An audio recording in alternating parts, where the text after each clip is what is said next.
The Resurrection of the Rattlesnake. No, as I've told you fellows before, I haven't a red cent's worth of faith in the supernatural. The speaker was Arthur Avilton, whose tales of the ghostly and macabre had often been compared to Poe, Bierce, and Machen.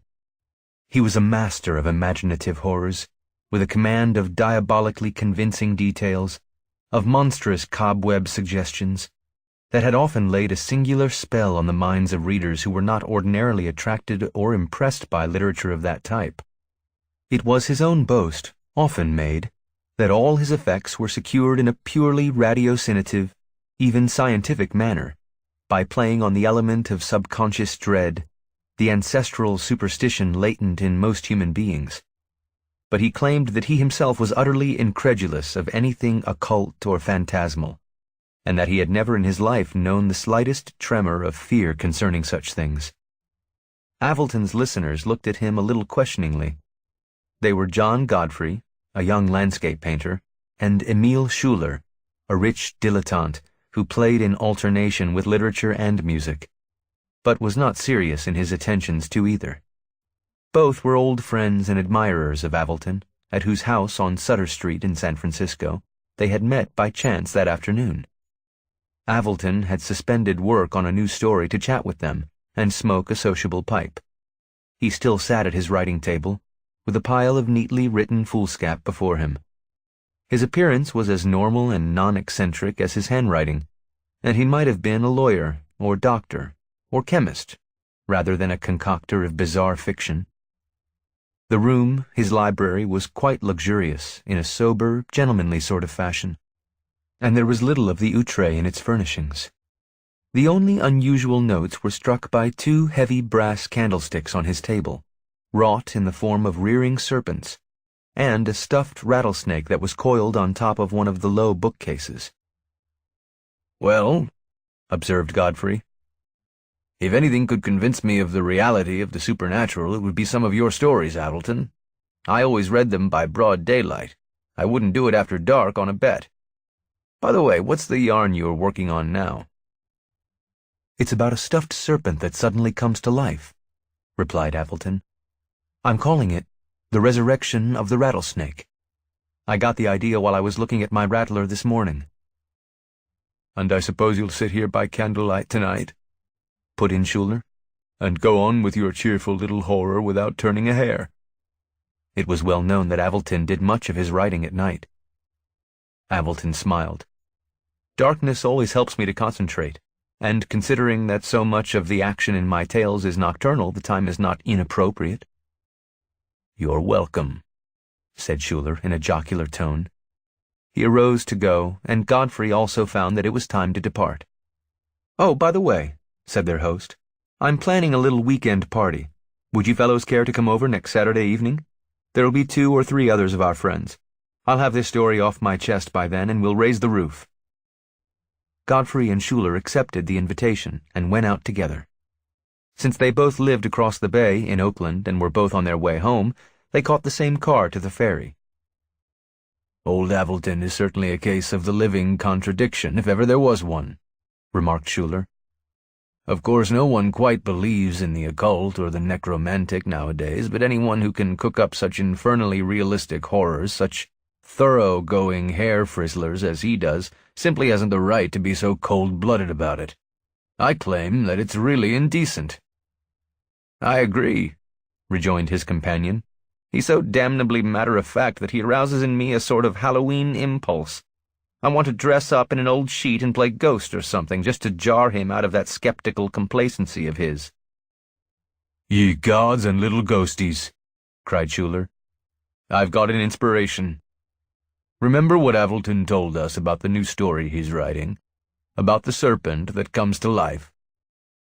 He unfolded the prankish idea he had conceived, and the two laughed like mischievous schoolboys plotting some novel deviltry. "Why not? It should give the old lad a real thrill," chuckled Godfrey, "and he'll think that his fictions are more scientific than he ever dreamed before." "I know where we can get one," said Schuler. "I'll put it in a fishing creel and hide the creel in my valise next Saturday when we go to Avilton's. Then we can watch our chance to make the substitution." On Saturday evening, the two friends arrived together at Avilton's house, and were admitted by a Japanese who combined in himself the roles of cook, butler, housekeeper, and valet. The other guests, two young musicians, had already come, and Avilton, who was evidently in a mood for relaxation, was telling them a story which, to judge from the continual interruptions of laughter, was not at all in the vein for which he had grown so famous. It seemed almost impossible to believe that he could be the author of the gruesome and brain-freezing horrors that bore his name. The evening went successfully, with a good dinner, cards, and some pre-war bourbon, and it was after midnight when Avilton saw his guests to their chambers, and sought his own. Godfrey and Schuyler did not retire, but sat up talking in the room they occupied together, till the house had grown silent, and it was probable that everyone had fallen asleep. Avilton, they knew, was a sound sleeper, who boasted that even a rivet factory or a brass orchestra could not keep him awake for 5 minutes after his head had touched the pillow. "Now's our chance," whispered Schuyler at last. He had taken from his valise a fishing creel, in which was a large and somewhat restless gopher snake, and softly opening the door, which they had left ajar, the conspirators tiptoed down the hall toward Avilton's library, which lay at the farther end. It was their plan to leave the live gopher snake in the library in lieu of the stuffed rattler, which they would remove. A gopher snake is somewhat similar to a rattler in its markings, and in order to complete the verisimilitude, Schuyler had even provided himself with a set of rattles, which he meant to attach with thread to the serpent's tail before freeing it. The substitution, they felt, would undoubtedly prove a trifle startling, even to a person of such boilerplate nerves and unrelenting skepticism as Avilton. As if to facilitate their scheme, the door of the library stood half open. Godfrey produced a flashlight, and they entered. Somehow, in spite of their merry mood, in spite of the schoolboy hoax they had planned and the bourbon they had drunk, the shadow of something dim and sinister and disquieting fell on the two men as they crossed the threshold. It was like a premonition of some unknown and unexpected menace, lurking in the darkness of the book-peopled room where Avilton had woven so many of his weird and spectral webs. They both began to remember incidents of nocturnal horror from his stories, happenings that were ghoulishly hideous, or necromantically strange and terrible. Now such things seemed even more plausible than the author's diabolic art had made them heretofore. But neither of the men could have quite defined the feeling that came over them, or could have assigned a reason for it. "I feel a little creepy," confided Schuyler, as they stood in the dark library. "Turn on the flashlight, won't you?"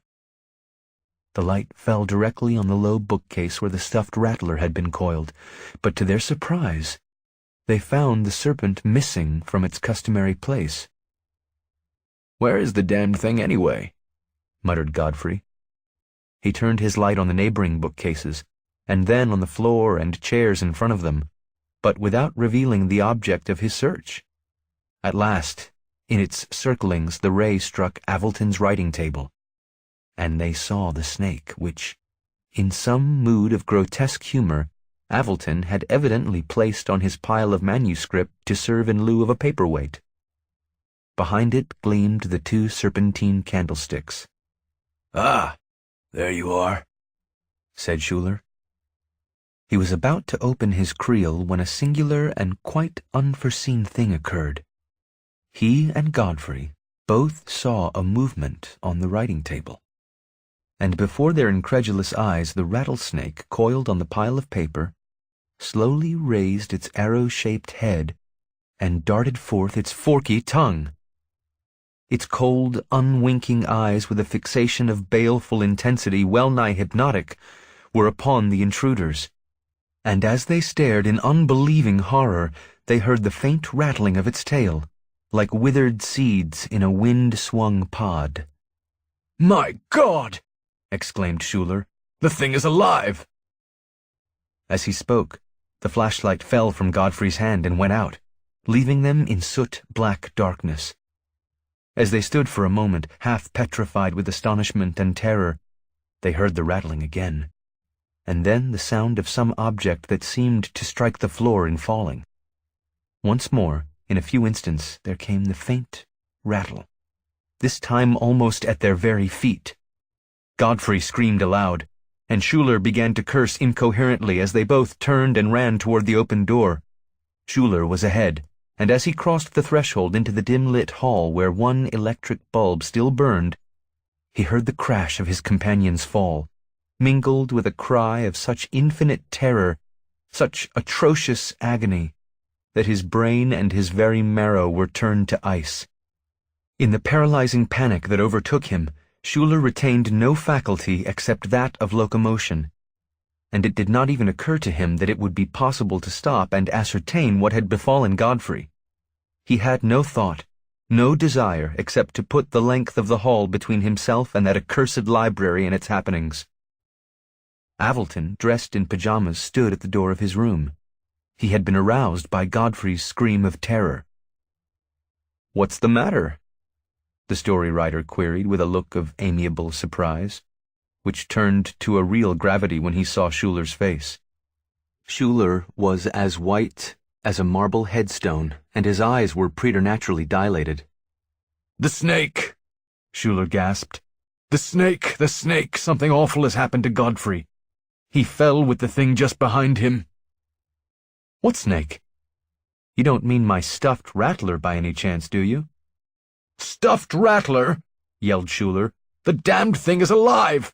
It came crawling after us, rattling under our very feet a moment ago. Then Godfrey stumbled and fell, and he didn't get up." "I don't understand," purred Avilton. "The thing is a manifest impossibility, really quite contrary to all natural laws, I assure you. I killed that snake 4 years ago in El Dorado County and had it stuffed by an expert taxidermist."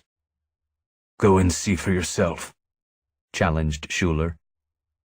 Avilton strode immediately to the library and turned on the lights. Schuler, mastering a little his panic and his dreadful forebodings, followed at a cautious distance.